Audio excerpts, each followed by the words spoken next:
9 নং ওয়ার্ড পাঁচবিরাদান্ডি কর্তৃক আয়োজিত আজকের এই সংযোজকে প্রধান অতিথি হিসেবে উপস্থিত আছেন ত্রয়োদশ জাতীয় সংসদের সংসদ সদস্য পদপ্রার্থী জনতা প্রার্থী জননেতা মহিউদ্দিন আহমেদ সহ মঞ্চে যে সকল সম্মানিত অতিথিবৃন্দ উপস্থিত আছেন এবং আজকের এই অনুষ্ঠানে যারা সম্মানিত উপস্থিতি রয়েছেন সবাইকে জানাচ্ছি শুভেচ্ছা এবং প্রীতি। সম্মানিত উপস্থিতি, আপনারা হয়তো খেয়াল করে দেখেছেন তারেক রহমান মনোনয়ন দেওয়ার ক্ষেত্রে কিছু কথা বলেছিলেন।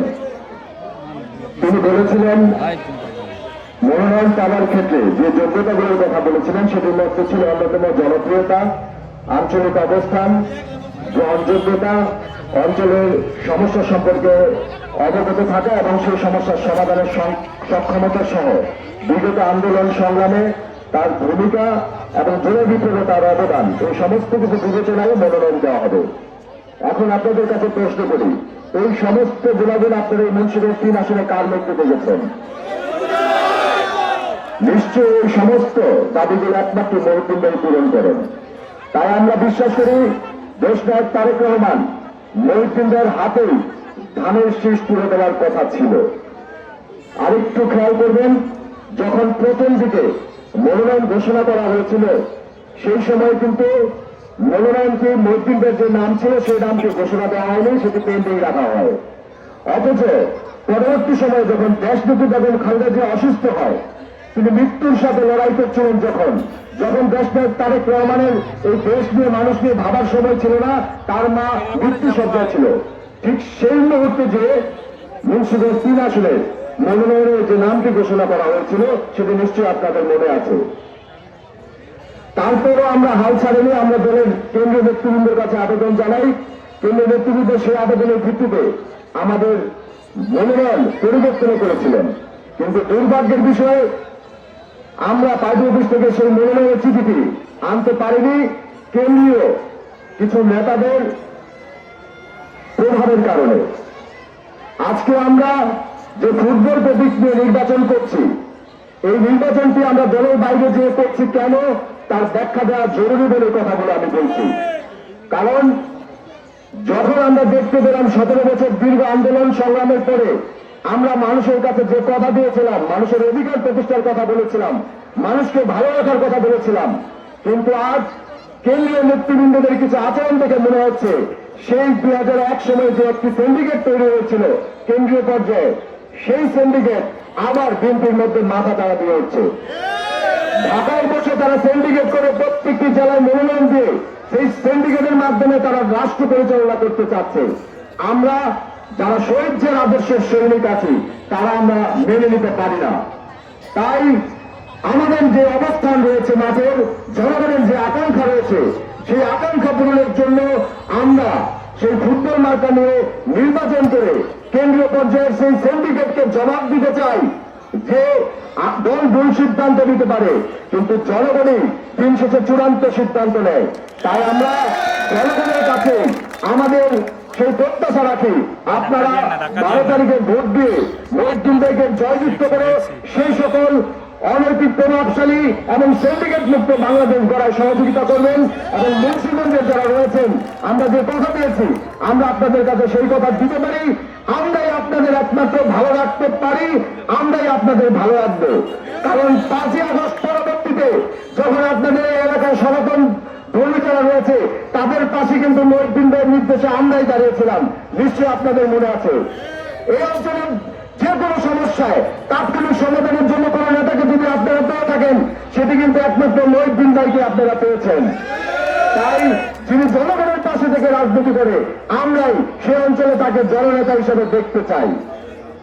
আরেকটি কথা, আজকে আপনারা হয়তো অনেকে সামাজিক যোগাযোগ মাধ্যমে দেখেছেন, আমাদের ধানের শীষের প্রতীক দিয়ে যিনি নির্বাচন করছেন কামরুজ্জামান রতন, তিনি বলেছেন সংসদে যে কথা বলতে পারবে না তাকে সংসদে পাঠিয়ে লাভ কি। আমি তার কাছে প্রশ্ন করতে চাই, যদি কথাই প্রধান যোগ্যতা হয় তাহলে আমরা তো সবচেয়ে বড় কথা শিল্পীকে সংসদে পাঠাতে পারি, তাহলে এত নির্বাচনের দরকার কি? নির্বাচন এজন্য দেওয়া হয় যে জনগণ সবচাইতে চূড়ান্ত কথা। অতএব জনগণ যাকে যোগ্য নেতা হিসেবে মেনে নেবে সেই একমাত্র যোগ্য, সেই পার্লামেন্টে নির্বাচন করার জন্য, সেই পার্লামেন্টে যাবার জন্য একমাত্র মূলধারী। অতএব আমরা জনগণের সেই রায়ের উপর বিশ্বাস রাখি, জনগণ যে রায় দিবে সেই রায়ের উপর আমরা আস্থা রাখি। আরেকটি কথা তিনি বলেছেন, আমাদের যুব নেতা ইলিয়াস হোসেন শান্ত হত্যার বিচার করবেন তিনি। তাহলে এতটা বছর যে গেল 18 মাসের উপরে, এই 18 মাসে কি কোনোদিন আপনি খবর নিয়েছিলেন শান্তর, বা শান্তর পরিবারের পাশে দাঁড়িয়েছিলেন? আমরাই কিন্তু শান্ত হত্যার প্রতিবাদ করেছি, শান্তির বিচারের দাবিতে বিক্ষোভ মিছিলে আমরাই কিন্তু অংশগ্রহণ করেছি, শান্তর পরিবারের পাশে কিন্তু আমরাই দাঁড়িয়েছিলাম। এবং আমরা শান্তর এই হত্যাকাণ্ড নিয়ে কোনো রাজনীতি করিনি এবং আগামীতেও কাউকে রাজনীতি করতে দেব না। শান্ত আমাদের ভাই, আমাদের ভাইয়ের বিচার ইনশাআল্লাহ আমরা করতে পারবো। সে খুনি যেই হোক তার কিন্তু আমরা বিচার করব। তার জন্য আপনার এই মায়াকান্ডের কোনো প্রয়োজনীয়তা নেই। শান্তকে নিয়ে আপনার রাজনীতি করাটাকে আমরা ভালো চোখে দেখছি না। সংগ্রামী নেতৃবৃন্দ, আপনারা জানেন আমাদের অনেককেই বহিষ্কার করা হয়েছে। দল থেকে যদি কেউ বহিষ্কৃত হয় তাহলে দল আবার পুনরায় দলের মধ্যে তাদের প্রত্যেককেই নিয়ে নেয়।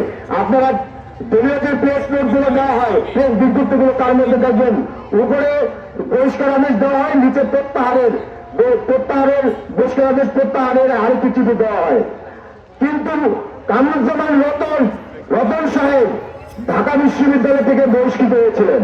তিনি কি আর কখনো ঢাকা বিশ্ববিদ্যালয়ে পড়তে পারবেন? একজন ছাত্রকে ঢাকা বিশ্ববিদ্যালয় কখন বহিষ্কার করে?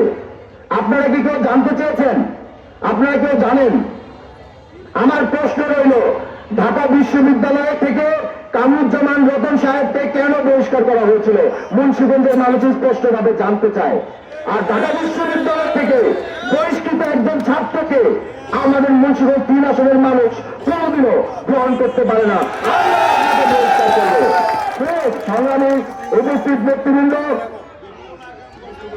এরপর আর তার অনেক বহিষ্কারের ইতিহাস আছে, আমরা সেই বিষয়ে কথা বলতে গেলাম না।